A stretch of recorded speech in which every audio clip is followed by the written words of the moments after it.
بسم اللہ الرحمن الرحیم۔ مشکوٰۃ شریف کی 24 نمبر روایت ہے، ان عبادۃ بن صامت رضی اللہ تعالیٰ عنہ قال قال رسول اللہ صلی اللہ علیہ وسلم۔ حضرت عبادہ بن صامت رضی اللہ تعالیٰ عنہ سے روایت ہے، آپ فرماتے ہیں حضور علیہ الصلاۃ والسلام نے ارشاد فرمایا، من شہید اللہ الہ الا اللہ وحدہ لا شریک لہ، جس شخص نے یہ گواہی دی کہ اللہ تعالیٰ کے علاوہ کوئی معبود نہیں، وہ وحدہ لا شریک ہے، وَأَنَّ مُحَمَّدًا عَبْدُهُ وَرَسُولُهُ، اور محمد صلی اللہ علیہ وسلم اللہ کے بندے اور اس کے رسول ہیں، وَأَنَّ عِیسیٰ عَبْدُ اللَّهِ وَرَسُولُهُ، اور حضرت عیسیٰ علیہ السلام اللہ کے بندے اور اللہ کے رسول ہیں، وَابْنُ أَمَاتِهِ، اور اللہ کی بندی کے بیٹے ہیں، وَكَلِمَتُهُ، اور اللہ کا کلمہ ہے، أَلْقَاهَا إِلَى مَرْيَمَ، جو اللہ تعالیٰ نے مریم علیہ السلام کی طرف القاء فرمایا، روح منہ، اور اللہ تعالیٰ کی طرف سے روح ہیں، والجنت والنار حق، اور جنت اور دوزخ حق ہے، ادخلہ اللہ الجنہ، اللہ تعالیٰ اس شخص کو جنت کے اندر داخل کرے گا، علی ما کان من العمل، کہ جو عمل جو ہے وہ کرے گا، کہ اللہ تعالیٰ انسان کو عمل کے مطابق جو ہے وہ جنت کے اندر داخل فرمائے گا۔ اب اس حدیث پاک کے اندر جو ہے ایک چیز، باقی چیزیں تو ہم بار بار پڑھتے آ رہے ہیں، ایک چیز جو ہے وہ یہ ہے کہ جناب عیسیٰ علیہ السلام کو عیسائی جو ہیں وہ خدا کا بیٹا، اور پاک دامن بی بی مریم کو جو ہے وہ اللہ کی بیوی کہتے تھے۔ یہودی جناب مسیح کی نبوت کے بھی انکاری تھے، اور حضرت مریم سلام اللہ علیہا کو تہمت لگاتے تھے۔ اس میں ایک کلمہ دونوں کی نفسیس تردید ہو گئی، ایک کلمے کے اندر دونوں کی جو ہے وہ تردید ہو چکی ہے۔ اب موجودہ زمانہ کے قادیانی آپ کو یوسف نجار کا بیٹا کہتے ہیں، اور حضرت مریم سلام اللہ علیہا کا نکاح ان سے ثابت کرتے ہیں، اس میں ان کی بھی اعلیٰ تردید ہے۔ اگر جناب مسیح عیسیٰ علیہ السلام باپ کے بیٹے ہوتے تو اسی طرح آپ کی نسبت ہوتی۔ قرآن نے بھی انہیں عیسیٰ ابن مریم فرمایا ہے، حالانکہ اللہ تعالیٰ فرماتا ہے ادعوہم لآبائہم، تم انہیں ان کے باپ ہی کا کہہ کر پکارو، لیکن آپ کو عیسیٰ ابن مریم کہا گیا تو پتہ چلا کہ آپ بغیر باپ کے پیدا ہوئے ہیں۔ اسی طرح حضرت جبریل امین نے اللہ تعالیٰ کے حکم سے کن کہہ کر حضرت مریم سلام اللہ علیہا کے سینے پر پھونکا، جس سے آپ حاملہ ہو گئیں۔ خیال رہے کہ جناب حضرت عیسیٰ علیہ السلام کا لقب کلمت اللہ ہے، یہ اس لیے ہے یا اس لیے ہے کہ آپ کی پیدائش کلمہ کن سے ہے۔ آپ کو کلمت اللہ اس لیے کہا جاتا ہے کہ آپ کی پیدائش وہ کلمہ کن کی وجہ سے ہے، کہ اللہ تعالیٰ فرماتا ہے ان مثل عیسیٰ عند اللہ کمثل آدم، عیسیٰ علیہ السلام کی مثال اللہ کے نزدیک آدم علیہ السلام کی طرح ہے۔ آدم علیہ السلام کو کلمت اللہ اس لیے نہیں کہتے کہ ان کے جسم کی پیدائش جو ہے وہ مٹی سے ہے، صرف روح پھونکنا کلمہ کن سے ہے۔ اللہ تعالیٰ نے فرمایا فَإِذَا سَوَّيْتُهُ وَنَفَخْتُ فِيهِ مِن رُوحِي، کہ جب ان کو ٹھیک کر دیا گیا تو پھر اس کی طرح اپنی خاص معزز روح جو ہے اللہ تعالیٰ نے پھونکی۔ تو فَإِذَا سَوَّيْتُهُ، جب میں نے ان کو برابر کر دیا، درست کر دیا، وَنَفَخْتُ فِيهِ مِن رُوحِي، اور ان کے اندر پھر اپنی روح کا چراغ جو ہے وہ پھونکا، کہ خاص معزز روح جو ہے ان کے اندر پھونکی۔ مگر جناب عیسیٰ علیہ السلام کا جسم اور روح سب جو ہے وہ کن سے جو ہے وہ بنے ہیں، نہ وہاں پر نطفہ تھا، نہ علقہ تھا، نہ مدغہ تھا، کوئی چیز جو ہے وہ موجود نہیں تھی۔ اس وجہ سے آپ کو کلمت اللہ کہا جاتا ہے۔ یہ اس لیے کہ جناب عیسیٰ علیہ السلام سر سے لے کر پاؤں تک اللہ کی حجت ہیں، گویا سراپا کلمہ ہیں۔ یہ اس لیے آپ کو کلمت اللہ کہتے ہیں کہ آپ ایک کلمہ دم کر کے بیماروں کو تندرست اور مردوں کو زندہ کر دیا کرتے تھے۔ اچھا جی، یا اس لیے کہا جاتا ہے کہ آپ نے پیدا ہوتے ہی یہ کلمہ کہا انی عبد اللہ، میں اللہ کا بیٹا ہوں۔ تو کلمت اللہ کہنے کی بہت ساری وجوہات آپ کے سامنے آ گئیں۔ ایک یہ ہے کہ لفظ کن سے آپ پیدا ہوئے، ایک یہ ہے کہ پیدا ہوتے ہی آپ نے انی عبداللہ کا کلمہ ارشاد فرمایا، ایک وجہ اس کی یہ ہے کہ آپ جو بیماروں کو کن کہہ کے جو ہے وہ کلمہ جو ہے وہ دم کرتے تھے، اس سے وہ بیمار درست ہو جاتے تھے، مردوں کو کن کہہ کر جو ہے وہ آپ زندہ کر دیا کرتے تھے، یا اس لیے کہ آپ کے روح اور جسم جو ہے وہ لفظ کن سے جو ہے وہ بنا ہے، اس وجہ سے آپ کو کلمت اللہ کہا جاتا ہے۔ اور کلمت اللہ میں من جو ہے یہ تبعیدیہ نہیں ہے، اور اس کا معنی یہ نہیں ہے کہ اللہ کا ٹکڑا، بلکہ من ابتدائیہ ہے، یعنی اللہ کی جانب سے بلا واسطہ نطفہ آپ کی پیدائش ہے، بلا واسطہ نطفہ، یعنی بغیر نطفے کے جو واسطے کے آپ کی جو پیدائش ہوئی ہے، اور آپ اللہ کا ٹکڑا نہیں ہیں۔ آپ کا لقب روح اللہ بھی ہے، یا اس لیے کہ آپ کے پاس جبریل امین روح الامین کی پھونک سے جو ہے وہ آپ پیدا ہوئے، آپ کو روح اللہ کہا جاتا ہے۔ علماء نے اس کی ایک وجہ یہ لکھی ہے کہ روح الامین، جبریل امین کے روح سے جو ہے پھونک سے جو ہے وہ آپ پیدا ہوا، آپ نے پھونک ماری تو پیدا ہوئے ہیں۔ یہ اس لیے کہ آپ مردہ دلوں کو روح بخشتے تھے۔ تو یہ حضرت عیسیٰ علیہ السلام کے بارے میں چند ایک باتیں ہیں کہ وہ کلمۃ القاها الی مریم وروح من، کہ آپ اللہ کی طرف سے روح ہیں، تو اس کا مطلب یہ آپ کو سمجھ آ گیا کہ کیا ہے، کہ روح الامین جبریل امین نے آپ کے والدہ کے پیٹ کے اندر پھونک ماری، تو جس سے حضرت عیسیٰ علیہ السلام پیدا ہو گئے۔ ان عمرو بن العاص قال اتیت النبی صلی اللہ علیہ وسلم، حضرت عمرو بن عاص رضی اللہ تعالیٰ عنہ سے روایت ہے، آپ فرماتے ہیں اتیت النبی، میں حضور علیہ الصلوۃ والسلام کی بارگاہ میں حاضر ہوا، فقلت ابسط یمینک، میں نے عرض کی یا رسول اللہ آپ جو ہے وہ اپنا دایاں ہاتھ پھیلائیں، فلابایعک، تاکہ میں آپ کے ہاتھ کے اوپر بیعت کر لوں، فبسط یمینہ، تو حضور علیہ الصلوۃ والسلام نے دایاں ہاتھ پھیلایا، فقبضت یدی، پھر حضرت عمرو بن عاص فرماتے ہیں کہ میں نے اپنا ہاتھ جو وہ سمیٹ لیا، فقال ما لک یا عمر، حضور علیہ السلام نے فرمایا کہ اے عمر تمہیں کیا ہے، قلت اردت ان اشتری، میں نے عرض کی یا رسول اللہ میں ارادہ رکھتا ہوں کہ آپ کے ساتھ شرط لگاؤں، قال تشتری ماذا، حضور علیہ الصلوۃ والسلام نے فرمایا کہ اے عمر کون سی شرط، قلت ان یغفر لی، ان یغفر لی، بلکہ لفظ ہے ان یغفر لی، میں نے عرض کی کہ اللہ تعالیٰ مجھے جو معاف فرما دے گا، قال اما علمت، حضور علیہ الصلوۃ والسلام نے فرمایا کہ کیا تم جانتے ہو یا عمر، اے عمر بن عاص، وان الاسلام یہدم ما کان قبلہم، کہ اسلام جو ہے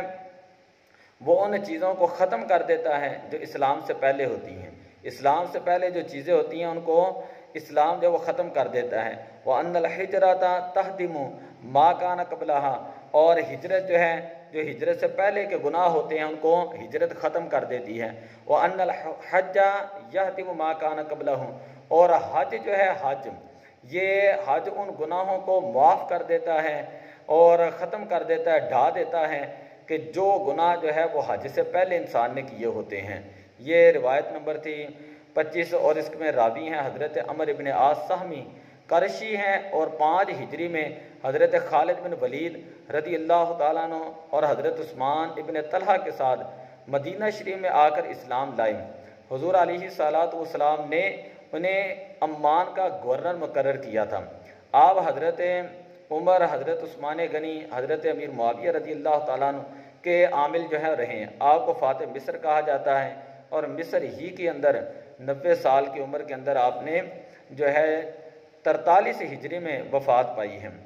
یہ بیعت اسلام تھی جو آپ نے بیعت لی۔ صحابہ کرام جو ہے وہ اسلام لاتے وقت حضور علیہ الصلوۃ والسلام کے ہاتھوں پر بیعت کرتے ہیں۔ ایک بیعت کی قسم ہوتی ہے بیعت توبہ، ایک بیعت ہوتی ہے بیعت تقوی، ایک بیعت ہوتی ہے بیعت استقامت، ایک بیعت ہوتی ہے بیعت جہاد، ایک بیعت ہوتی ہے بیعت شہادت۔ تو یہاں پر جو ہے وہ ایک جو ہے وہ توبہ کی بیعت بھی تھی، تقوی کی بھی بیعت تھی، شہادت کی اور جہاد کی اور استقامت کی بیعت بھی تھی۔ اور یہاں سے یہ بات بھی ثابت ہوئی کہ جو مشائخ جو ہے مرید کرتے ہیں تو مشائخ سے بیعت توبہ یہ تقوی ہوتی ہے، تو بیعت کے وقت شیخ کے ہاتھ کے اندر ہاتھ دینا، یہ اس حدیث پاک سے جو ہے وہ ثابت ہو چکا ہے کہ حضور علیہ الصلوۃ والسلام کے ہاتھ میں حضرت عمر بن عاص رضی اللہ تعالیٰ نے اپنا ہاتھ دیا۔ اور ساتھ یہ بھی بات پتہ چلی کہ ان الحسنات یذہبن السیئات، جب انسان سے گناہ ہو جائے، گناہ کے بعد انسان جب نیکی کرتا ہے تو اللہ تعالیٰ اس نیکی کی برکت سے جو ہے انسان کے گزشتہ گناہوں کو جو ہے وہ مٹا دیتا ہے۔ یہ بے شک نیکیاں جو ہوتی ہیں وہ برائیوں کو ختم کر دیتی ہیں، برائیوں کو مٹا دیتی ہیں۔ اب ان سے گناہ مٹتے ہیں، لیکن وہ حقوق العباد جو ہوتے ہیں وہ انسان کو ادا ہی کرنے پڑتے ہیں۔ ان معاذ رضی اللہ تعالی عنہم قال قلت یا رسول اللہ صلی اللہ علیہ وسلم، حضرت معاذ بن جبل رضی اللہ تعالیٰ عنہ سے روایت ہے، آپ فرماتے ہیں میں نے عرض کی یا رسول اللہ صلی اللہ علیہ وسلم اخبرنی بعمل یدخلنی الجنہ، آپ مجھے ایسے عمل کی خبر دیں جو مجھے جو ہے وہ جنت کے اندر داخل کر دیں، ویباعدنی من النار، اور مجھے جو ہے وہ جہنم سے دور کر دیں۔ قال لقد سألت عن امر عظیم، حضور علیہ الصلوۃ والسلام نے ارشاد فرمایا تم نے ایک بہت بڑے سوال، بہت بڑے امر کے بارے میں، کام کے بارے میں تم نے سوال کر دیا۔ وَإِنَّهُ لَيَسِيرٌ عَلَىٰ مَن يَسَّرَهُ اللَّهُ تَعَالَىٰ عَلَيْهِ، اور بے شک جس پر اللہ تعالیٰ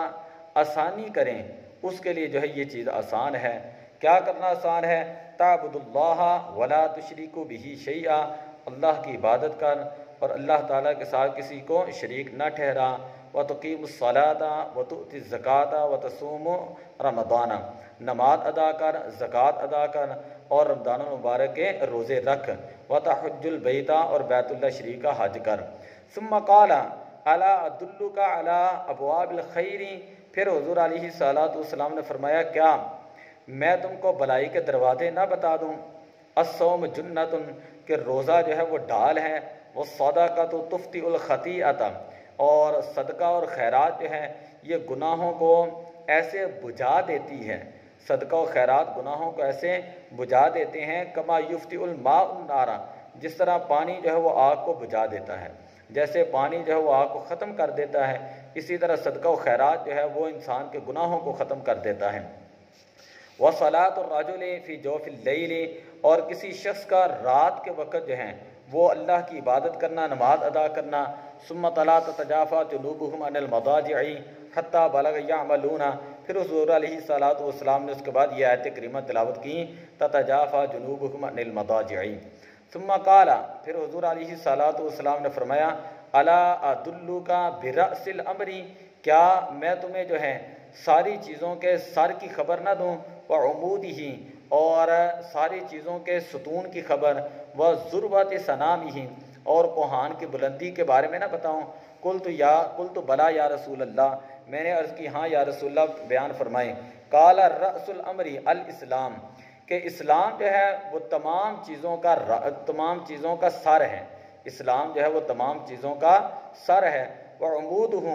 اور اسلام کا ستون جو ہے الصلاۃ، نماز جو ہے وہ اسلام کا ستون ہے۔ الصلاۃ عماد الدین جسے کہا جاتا ہے، نماز دین کا ستون ہے۔ وذروۃ سنام الجہاد، اور کوہان کی بلندی جو ہے وہ جہاد ہے۔ ثم قال الا اخبرک بملاک ذلک کلہ، پھر فرمایا کیا تمہیں اس سب کے اصل کی خبر نہ دے دوں، کہ اس تمام کی اصل کی خبر نہ دے دوں؟ قلت بلا یا رسول اللہ، میں نے عرض کی ہاں یا رسول اللہ۔ فاخذ بلسانہ، حضور علیہ الصلوۃ والسلام نے اپنی زبان مبارک پکڑی۔ فقال، اور فرمایا کف علیک علی ھذا، اے میرے صحابی اپنی یہ جو زبان ہے اس زبان کو اپنے اوپر روک لو، اپنی زبان کو اپنے اوپر روک لو، مسئلہ کہ اپنی زبان کے اوپر کنٹرول کر لو، اپنی زبان پر مکمل گرفت کر لو۔ فقلت یا نبی اللہ، میں نے عرض کی اللہ کے پیارے نبی، وَأَنَا لَمُؤَاخَذُونَ بِمَا نَتَّقِلُ بِهِمْ، کہ کیا جو ہم گفتگو کرتے ہیں تو ہماری گفتگو کی وجہ سے بھی ہماری پکڑ ہوتی ہے؟ قال ثقلتک امک یا معاذ، حضور علیہ الصلوۃ والسلام نے فرمایا تمہاری والدہ تمہارے اوپر روئے اے معاذ۔ وَهَلْ يَكُبُّ النَّاسُ فِي النَّارِ عَلَىٰ وُجُوهِهِمْ، کہ لوگ جو ہیں وہ چہروں کے بل وہ جہنم کے اندر ڈالے جاتے ہیں، الا حصائد السنتہم، کہ وہ اپنی زبانوں کے کاٹنے کی وجہ سے جو ہے وہ جہنم کے اندر قیامت والے دن جو ہے ڈالے جائیں گے۔ اس حدیث پاک کے اندر غزوہ تبوک میں دوپہر کے وقت جب سخت گرمی تھی، جب تمام صحابہ کرام الگ الگ درختوں کے نیچے ٹھہرے اور میں نے حضور علیہ السلام کے ساتھ جو ہے آرام کیا، تو اس وقت جو ہے حضرت معاذ رضی اللہ تعالیٰ عنہ نے حضور علیہ الصلوۃ والسلام سے یہ چیزیں جو ہے وہ پوچھی تھیں۔ تو اس سے پتہ چلا کہ حضور علیہ الصلوۃ والسلام نے جو ہے وہ ساری چیزیں جو ہے وہ بیان کر دیں۔ ایک جملہ قابل غور ہے ثقلت امک کا، کہ تمہاری والدہ تمہارے اوپر روئیں، تو یہ عرب میں یہ لفظ جو ہے وہ محبت اور پیار کے لیے جو ہے یہ بولا جاتا تھا۔ اور زبان کے بارے میں حضور علیہ الصلوۃ والسلام نے خصوصیت کے ساتھ کیوں ذکر کیا؟ اس لیے کیا کہ اکثر گناہ جو ہے ہاتھ اور پاؤں سے ہوتے ہیں اور زبان سے جو اس سے بھی زیادہ گناہ ہوتے ہیں، کہ انسان شرک کرتا ہے، کفر کرتا ہے، غیبت کہتا ہے، چغلی کہتا ہے، بہتان کہتا ہے، اور بے شمار گناہ جو ہیں وہ انسان کی زبان کے ساتھ ہوتے ہیں، اس وجہ سے اس کو کہا جاتا ہے۔ حصائد کا لفظ آیا، وہ جگہ ہوتی ہے جہاں کھیت کاٹ کر رکھا جائے، یعنی کھلیان یا کٹوتی، انسان کا ہر لفظ نامہ اعمال میں لکھا جاتا ہے، اور وہ گویا وہ دفتر گویا اس کا کھلیان ہوتا ہے۔ وعن ابی امامہ رضی اللہ تعالیٰ عنہ قال قال رسول اللہ صلی اللہ علیہ وسلم، حضرت ابو امامہ رضی اللہ تعالیٰ عنہ سے روایت ہے، آپ فرماتے ہیں حضور علیہ الصلوۃ والسلام نے فرمایا، یہ مشکوٰۃ شریف کی 27 نمبر روایت ہے۔ حضور علیہ الصلوۃ والسلام نے فرمایا، من احب للہ وابغض للہ واعطى للہ ومنع للہ فقد استکمل الایمان، کہ جو شخص جو ہیں صرف اللہ کی رضا کی خاطر کسی سے محبت کریں، اللہ کی رضا کی خاطر کسی سے عداوت رکھیں، اللہ کی رضا کی خاطر کسی کو کوئی دے، اللہ کی رضا کی خاطر کسی سے کچھ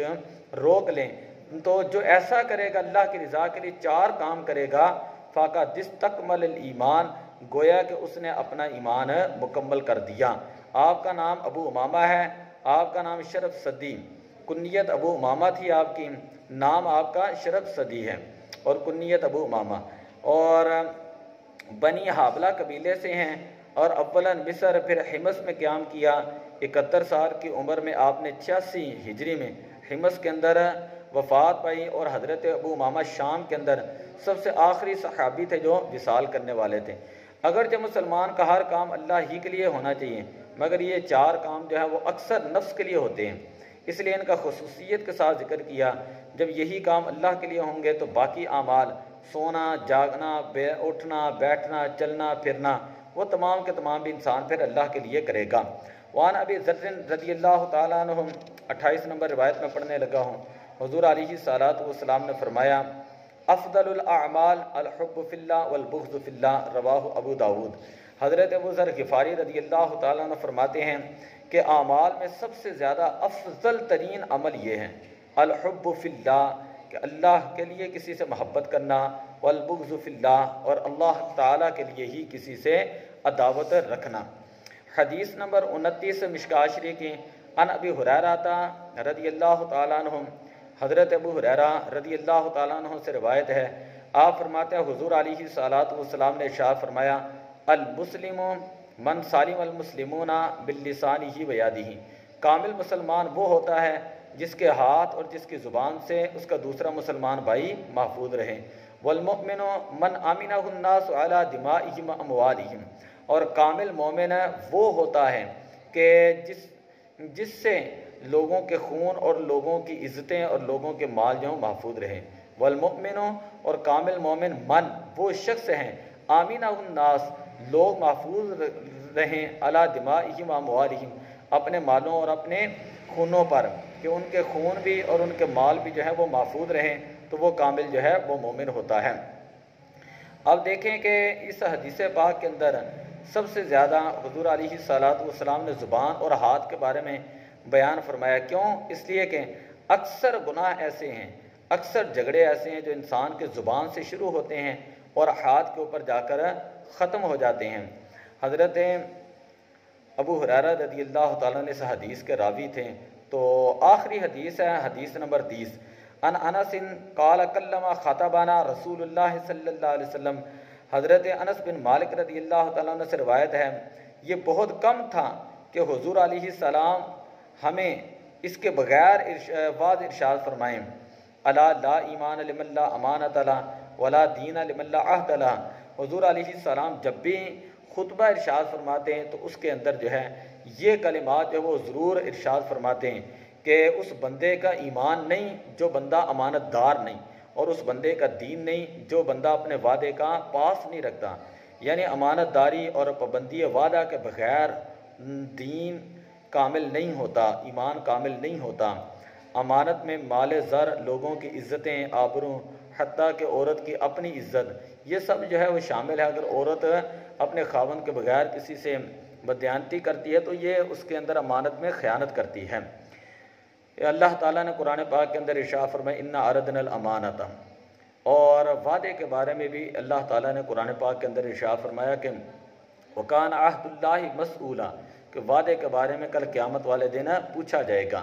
تو یہ جو احادیث پاک جب ہم نے پڑھی ہیں، اس کا مطلب صرف یہ ہے کہ ہم ان احادیث پاک کو سنیں، سمجھیں اور دوسروں تک پہنچائیں اور عمل کرنے کی کوشش کریں۔ بڑے افسوس کی بات ہے، چند دنوں سے میں یہ مشکوٰۃ شریف جو ہے یہ کر رہا ہوں، اور مشکوٰۃ شریف کے دروس کرنے کا مقصد صرف یہی ہے۔ ان درسوں کو کرنے کا مقصد یہ ہے کہ تاکہ لوگ جو ہیں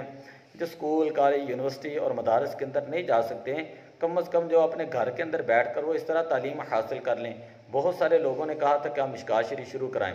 اس کے علاوہ درس نامی کی اور کتابیں شروع کرانے کا بھی ارادہ ہے، لیکن ابھی میں دیکھ رہا ہوں کہ لوگوں کا رجحان جو ہے وہ دینی تعلیم کی طرف کتنا ہے۔ بالکل نہ ہونے کے برابر ہے، بالکل آٹے میں نمک کے برابر ہے۔ اگر اس کی جگہ پر کوئی اور معلومات ہوتی، کوئی اور چیزیں ہوتی، تو اس کے اندر سارا دن خرافات کے اندر ساری رات جو ہے وہ لوگ